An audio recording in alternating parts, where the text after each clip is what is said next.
कृषि कैलेंडर कहने का मतलब है कि यहाँ जून में भारी मतलब बरसात के अनुसार, जलवायु के अनुसार जो कैलेंडर बनाया गया है, कह रहा है कि जून में भारी बारिश होने के कारण खेती में हल चलाया जाता है और जुताई में खरीफ फसल की बुआई की जाती है, जिसमें अगस्त में धान के पौधे को प्रतिरूपित किया जाता है, उसमें रोपा जाता है और सितंबर में खरीफ फसल तैयार किया जाता है और सितंबर में रबी फसल के लिए तैयार किया जाता है, जनवरी में रबी फसल को निकल। यानी कह रहा है कि जलवायु के अकॉर्डिंग, यानी कभी बारिश कभी गर्मी के अकॉर्डिंग फसलों का टाइम बांट दिया गया कि इस टाइम में इसकी फसल होगी और जिसका सिंचाई किया जाएगा, इसकी कटाई की जाएगी। कह रहा है कि जल संसाधन, यानी कितने प्रकार से यहाँ सिंचाई की व्यवस्था की गई है। तो दो प्रकार से, धरातलीय जल और भूमिगत जल है। धरातलीय जल क्या है, भूमिगत जल क्या है, उसके बारे में चर्चा करते हैं। तो धरातलीय जल में आपका नदियां, जलाशय, तालाब हो जाएंगे। भूमिगत जल में कुआं, झरने, नलकूप, हैंड पंप हो जाते हैं, जिसको हम लोग निकालते हैं।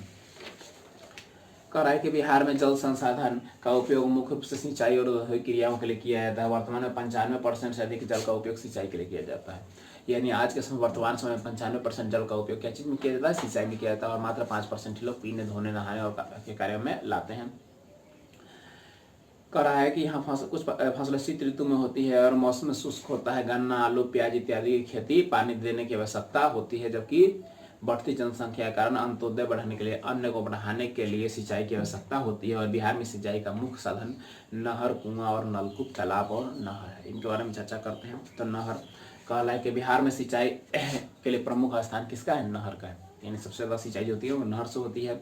यहाँ करीबन 40.63% जो क्षेत्र हैं उनका सिंचाई नहर से ही होता है। मैदानी भाग का भी विकास इसी से हुआ है, क्योंकि यहाँ धरातलीय जल और मुलायम मिट्टी और विस्तृत कृषि के लिए सतत वाहिनी नदियों का जल की पूर्ति करती है। यानी हमेशा जो बहने वाली नदियां हैं वही इसका पूर्ति करती है। और उत्तरी बिहार में अधिकतर नदियां हिमालय से निकलकर आती है।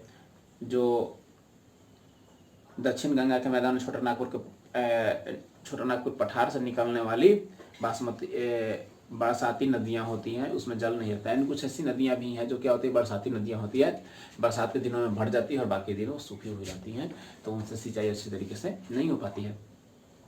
कह रहा है कि बिहार में नहरों का विकास कुछ आज़ादी से पहले भी हुआ और कुछ आज़ादी के बाद भी हुआ। तो आज़ादी से पहले वाले हम लोग पहले देखते हैं, जिसमें कह रहा है कि सोन नहर, सोन नदी सिंचाई का एक बहुत बड़ा भाग परियोजना है, जो बिहार में पहला आधुनिक सिंचाई परियोजना है। सोन नदी परियोजना बिहार की सबसे पहली और आधुनिक परियोजना है। इसका निर्माण हुआ था 1874 ईस्वी में टिहरी में निर्मित 2 नहर बनाकर। टिहरी जो है, टिहरी जो बांध बनाया गया है जहाँ से बिजली निर्माण की जाती है, वहाँ पे 2 नहर निकाली गई। एक कह रहा है कि पश्चिमी सोन नहर जो भोजपुर, रोहतास, औरंगाबाद और गया, जहानाबाद, पटना जिले में सूखाग्रस्त क्षेत्रों को क्या करती है, भूमि को सिंचाई करती है। दूसरा कह रहा है सारण नहर जो गोपालगंज प्रखंड में 1880 ईस्वी में निर्माण किया गया।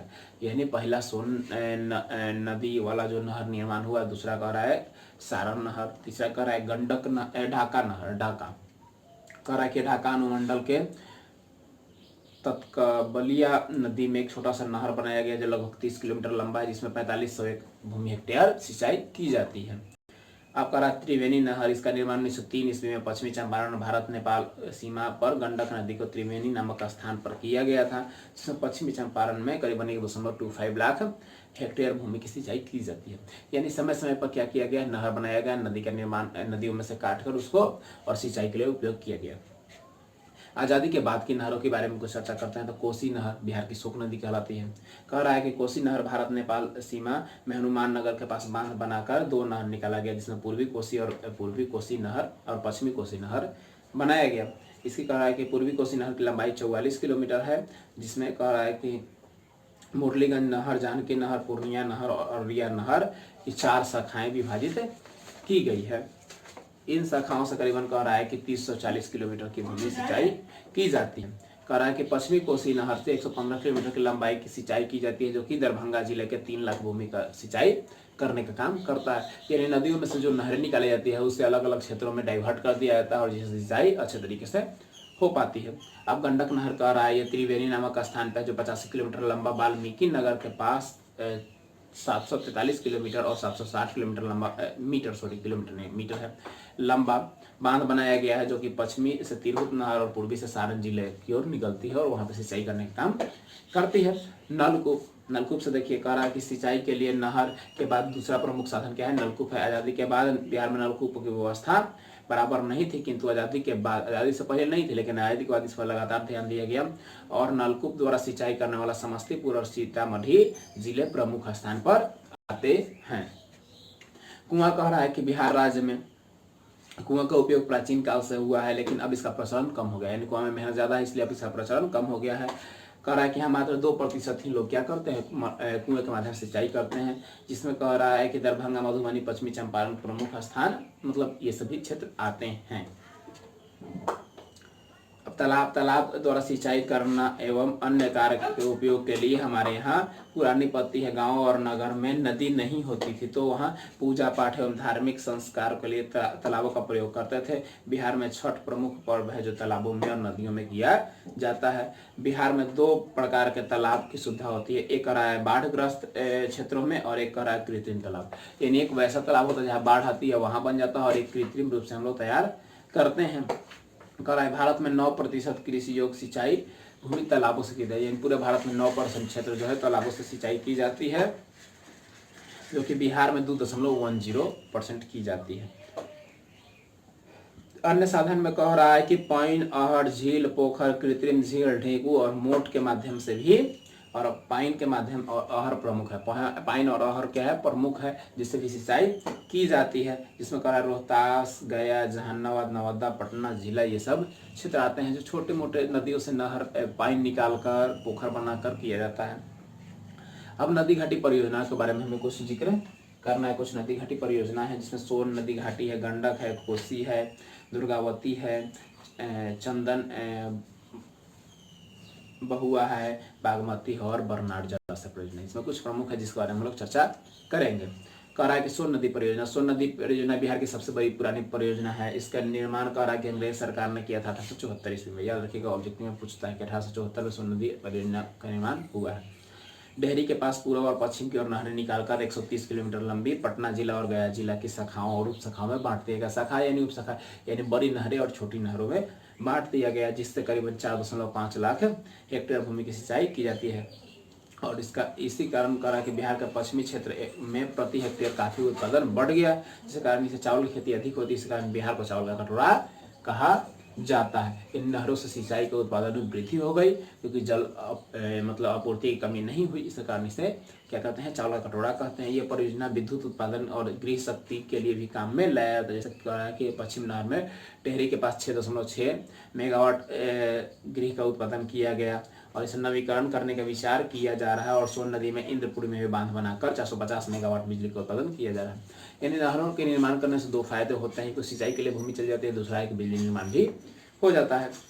गंडक नदी परियोजना कह रहा है कि उत्तर प्रदेश और बिहार में संयुक्त परियोजना है जो कि भारत और नेपाल के सहयोग से वाल्मीकि नगर में शुरुआत की गई है, जहां बिजली और सिंचाई के लिए भी उपयोग आपूर्ति नेपाल भी करता है।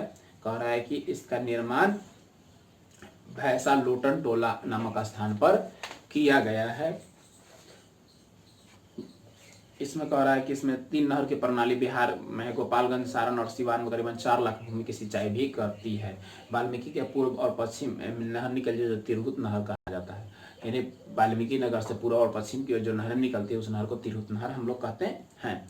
अब देखें कोसी नदी परियोजना, इसकी शुरुआत 1896 ईस्वी में की गई थी। वास्तविक रूप से इसकी शुरुआत 1955 ईस्वी में की गई थी। वास्तविक रूप से ही पूछता है, ठीक है।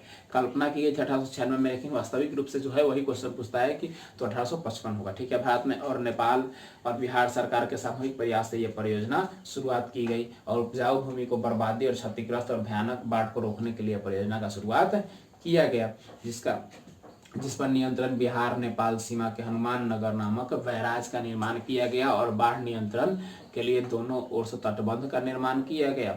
और इसमें से कह रहा है कि 4 प्रमुख सहायक नहरों से इसके 4 गो नहर निकाला गया और इन 4 प्रमुख सहायक नहरों से 14 लाख एकड़ भूमि की सिंचाई की जाती है। पूर्णिया, सहरसा, मधेपुरा, अररिया जिला प्रमुख रूप से आते हैं।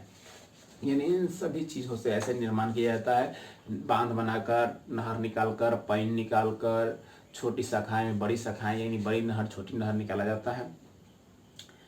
दूसरे चरण के निर्माण के लिए कार्य हो रहा है, यानी और इसमें से डिवाइड करने के लिए कार्य हो रहा है। अब दुर्गावती जलाशय परियोजना, इसका उद्देश्य क्या है, कैमूर और रोहतास जिले में सूखाग्रसित क्षेत्रों में जल की आपूर्ति को पूरा करना। आपका ऊपरी किउल जलाशय परियोजना, यह बहुउद्देशीय परियोजना है। इसका निर्माण कर रहा है किउल नदी के ऊपरी भाग में किया गया है, जिसमें मुंगेर और लखीसराय जिले में सिंचाई की जाती है और बाढ़ नियंत्रण का भी ध्यान इसमें रखा जाता है। अब है बागमती परियोजना, कह रहा है कि यह परियोजना नदी सीतामढ़ी जिले में है, जो रामनगर के समीप बांध बनाकर बहुउद्देशीय परियोजना सिंचाई, बाढ़ नियंत्रण, जल आपूर्ति, ये सब चीजों के लिए प्रयोग किया जाता है। अब है वरनार जलाशय परियोजना, यह कह रहा है परियोजना वरनार नदी पर पक्का बांध बनाकर जमुई जिले में इसकी सिंचाई के लिए इसका उपयोग किया जाता है। यही था आपका जल परियोजना। अब है आपका वन संसाधन। वन संसाधन के बारे में हम लोग देख लेते हैं थोड़ा सा और है।